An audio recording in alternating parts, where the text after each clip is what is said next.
washing ritual was part of the Metamorphosis-Festival of contemporary surrealism, which was in itself a part of Utopia's Bach.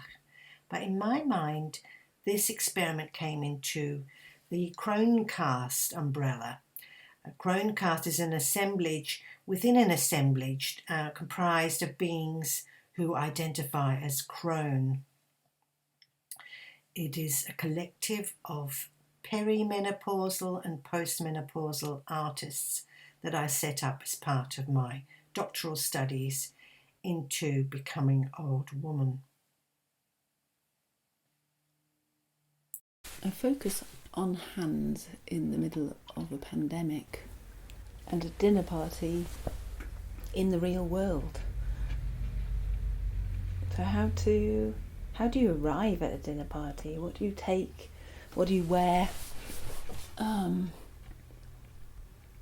It's an awful lot. After having spent all that time behind a screen, hands below, no one sees your hands, they're all nicely hidden. Mandi comes from the Latin mandatum and means command. It is often used to describe the washing of the feet or foot washing. And it is a religious rite that we mostly observe in Christianity. Same applies to other washing rituals. And not only in Christianity, but also in other religions, we find very strict descriptions on how to wash feet, hand, face, arms before worshipping.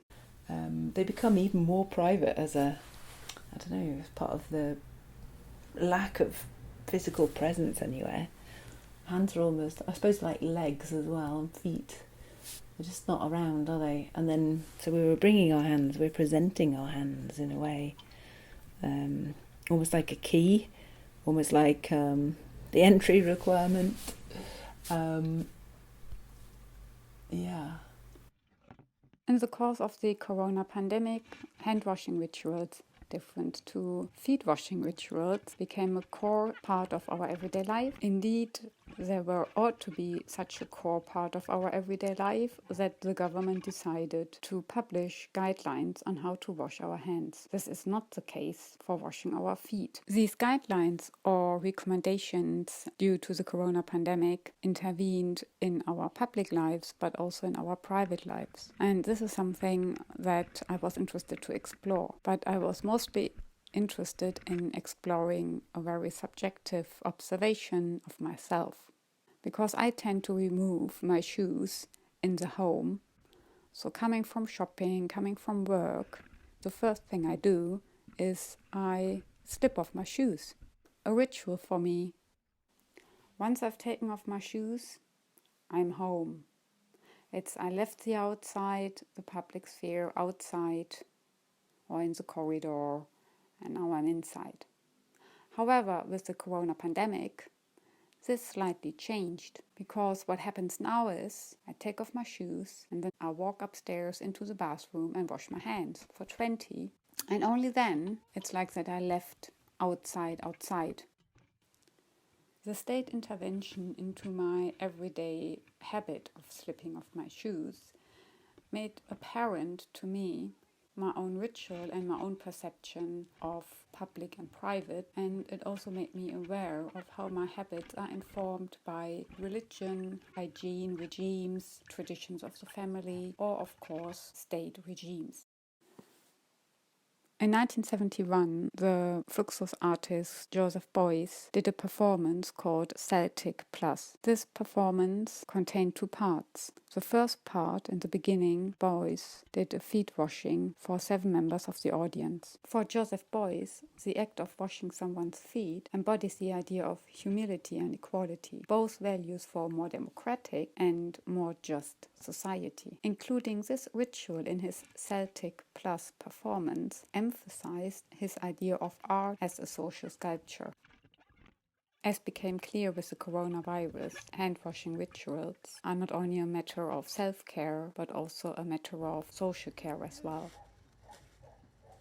This is why the idea emerged to explore washing rituals as a social sculpture. Step 1. Relocate the washing act from my bathroom to the front of my house. This came also in handy because the front of my house looks a bit like a stage. The practice of feet washing roots in hospitality customs of Asian civilizations. A host would normally provide water for their guests so that they could wash their feet, or sometimes the host would ask a servant to wash the feet of the guests.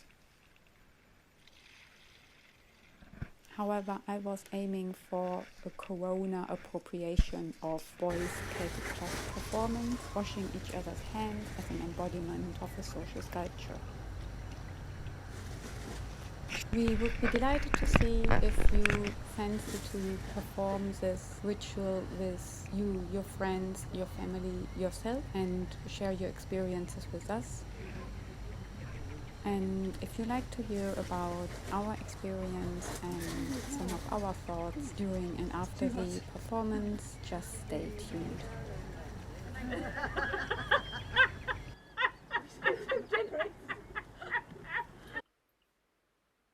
Crone Cast includes representation of scarred, aged female bodies, which is still largely unacceptable in Western culture.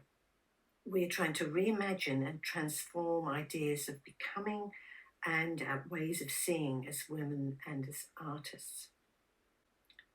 The whole project constitutes transformative interrogations of postmenopausal and perimenopausal body surfaces. I remember the invitation causing me to feel slightly anxious.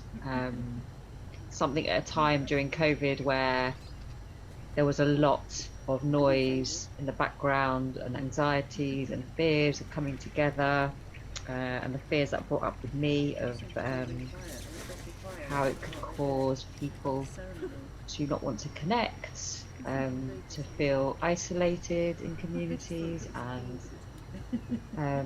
which also links into my role in life as a psychotherapist and seeing how that's come up in people's lives.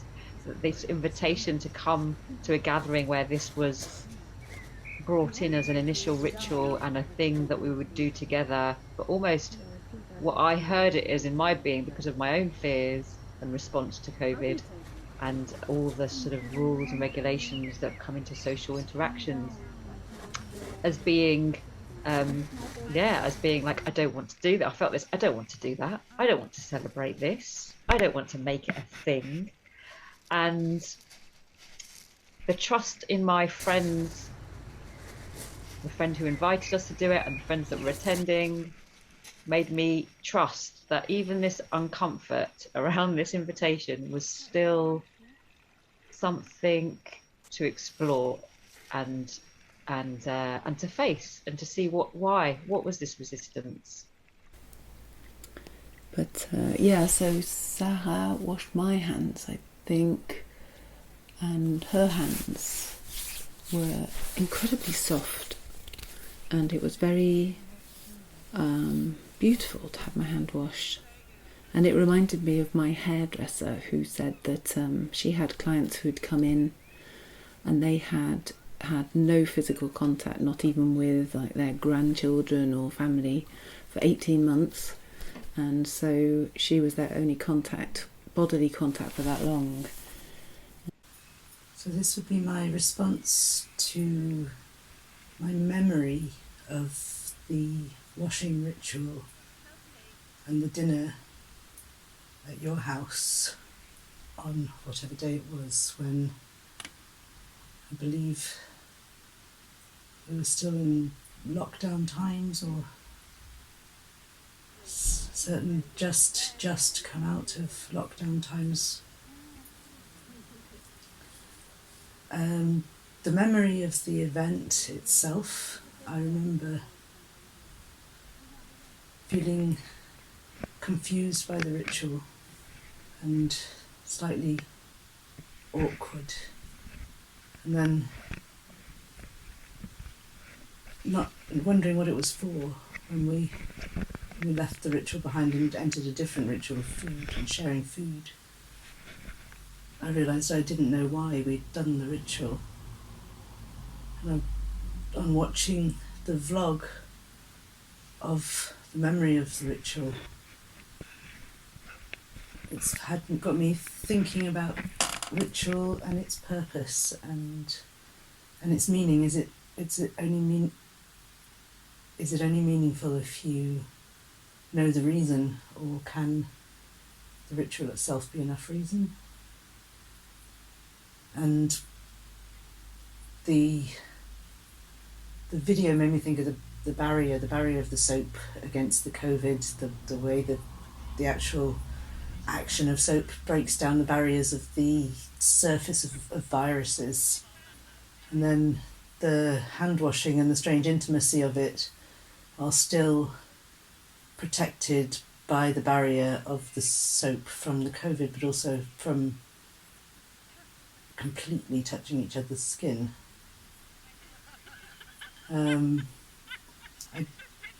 That is my response. I can't think of anything else that I was thinking about it. Thank you. And the arrival moment is always, at a dinner party, is always slightly awkward, isn't it? Like, oh, when you hand over the things that you've bought, what do you say?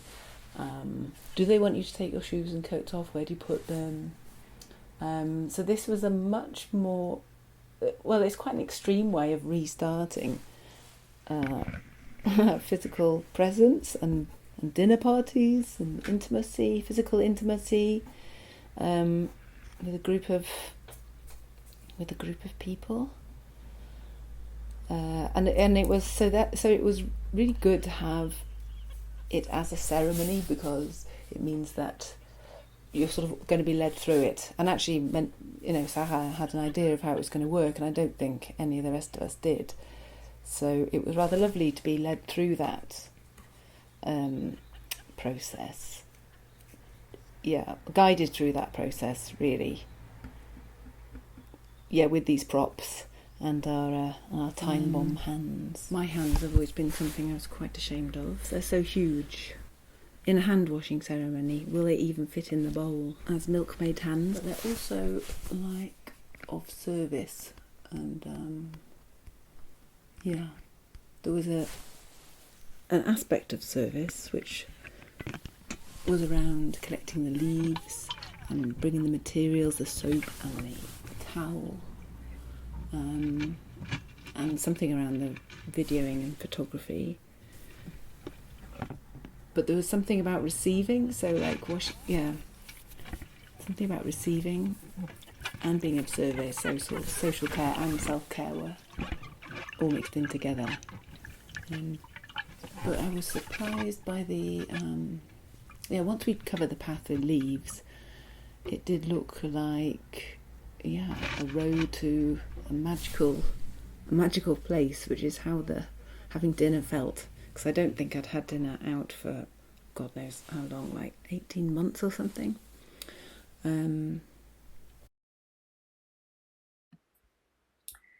of these 12 years of research, developed a theoretical toolbox for use in my artwork, in the performances, sculptures, drawings and other work. And this toolbox up to now has comprised Joanna Fru's Monster Beauty and Narcissism, imaginative collaboration, first imagined by John Berger and Nicholas Papastagiadis, Deleuze and Guattari's polarities, assemblages and deterritorialization, Anka Christopher Vici's monumentalism, and Judith Butler's performativity and repetition. And following the foot washing ritual, my attention was drawn to ritual as an important tool to add to the toolbox. In the hand washing ritual, Freudian slip, well, this was being experienced through and by the skin, increasingly fragile and ignored sometimes to invisibility, and often untouched, particularly during the pandemic. We were invited to dress up, and that felt really ceremonial because I don't often dress up living in nature as I do in a caravan, and that felt really honouring that we're doing something special. And the doing something special brought around something quite unique to this experience of, I don't even know what we're doing. It was so unknown, and yet I'm celebrating and dressing up for it. And I kind of felt the magic in that, in reflection of, wow, we got dressed up to do something that I was feeling resistant to and with no idea of what we were doing. And as we set up the space, I could feel a bit of nervousness coming up again of what are we doing? And then boom, the drop into ceremonial space was Sarah started washing. I think it was either Lisa or Lindsay's hands, and I remember feeling like, wow, this is so sweet to see the humility of two people getting on their knees outside the front door and meeting each other. It's one of the most intimate places of our hands, you know, the hands that we don't hold just anyone's hands.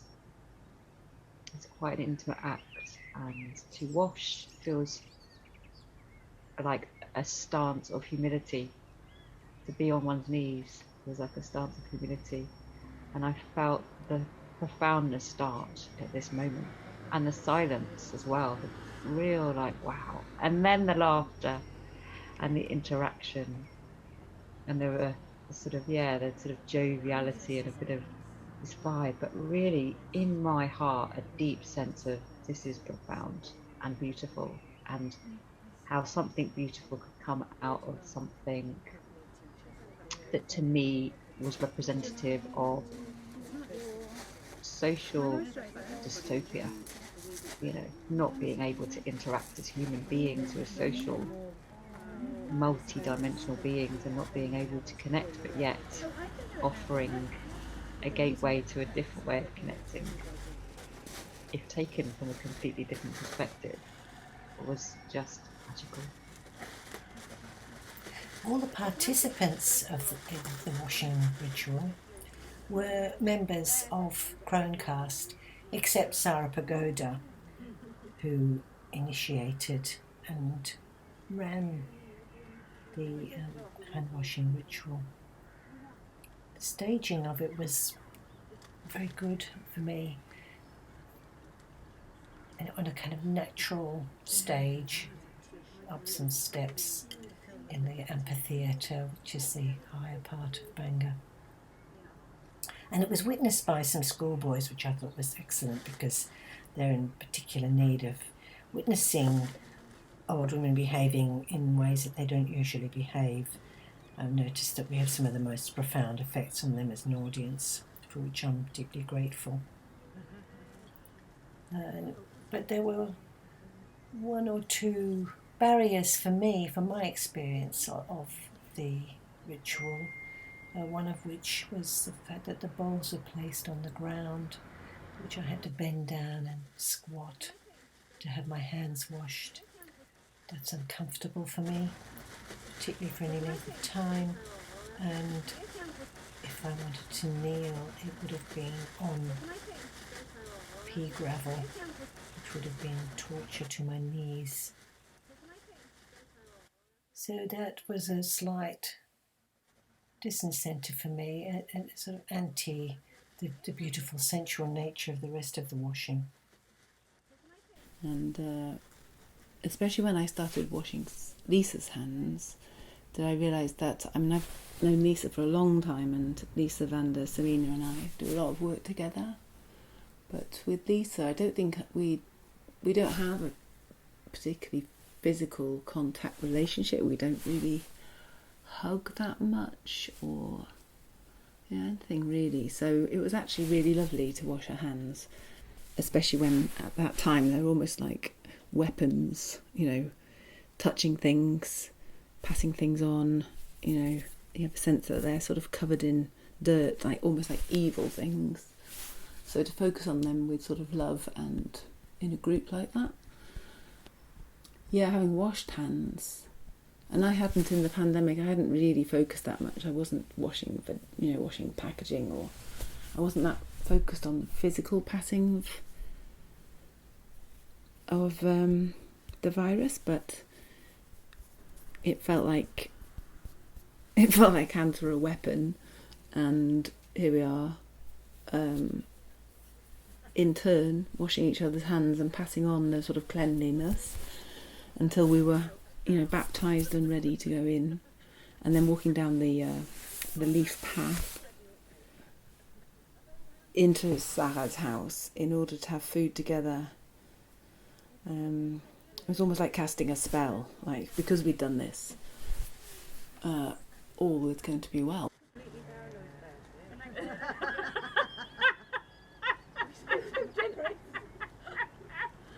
I think that was it. And I think what I learned from that session of coming forwards and trusting,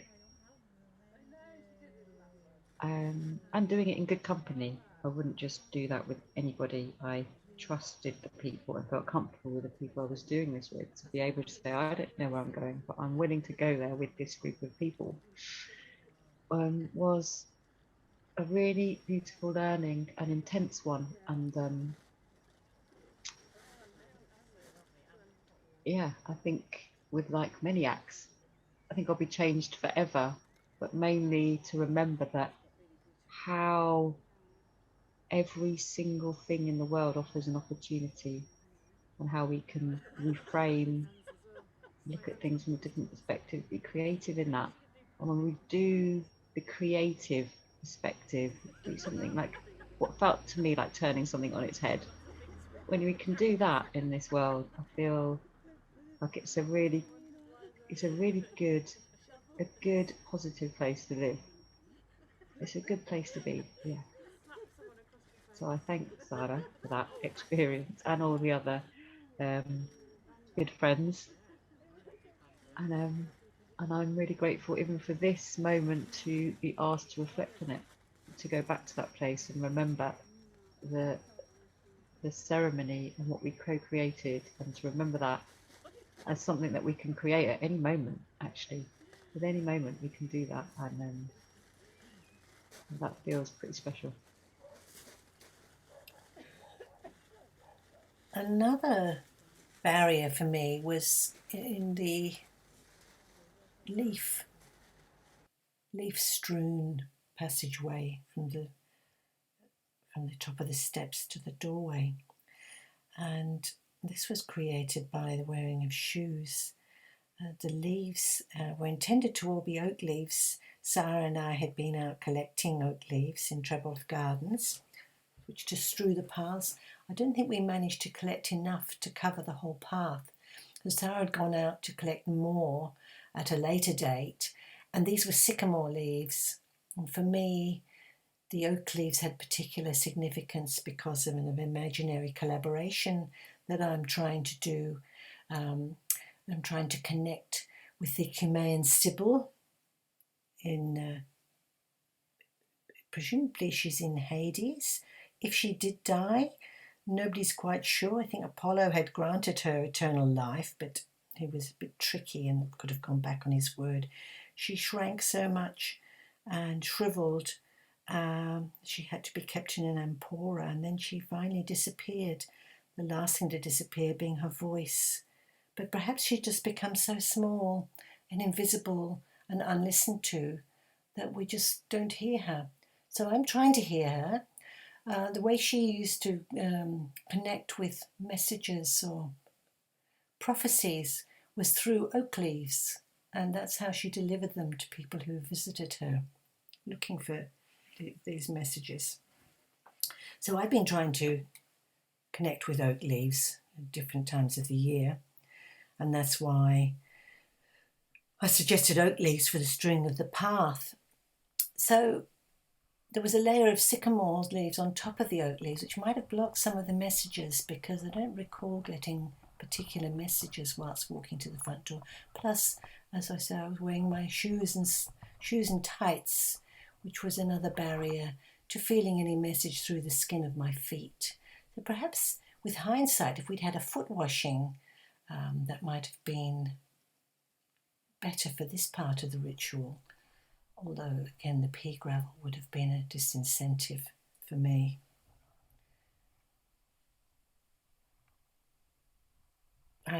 The messages I have already received from the Cumaean Sibyl are hard to decipher, but one of them is that I don't believe she burned the 6 books of the 9 that she tried to sell to the king, and I'm looking for the messages that might have been in the 6 books to see if they have anything that might help us in our difficult future. And I think that if we continue with our rituals, these may be revealed in due course.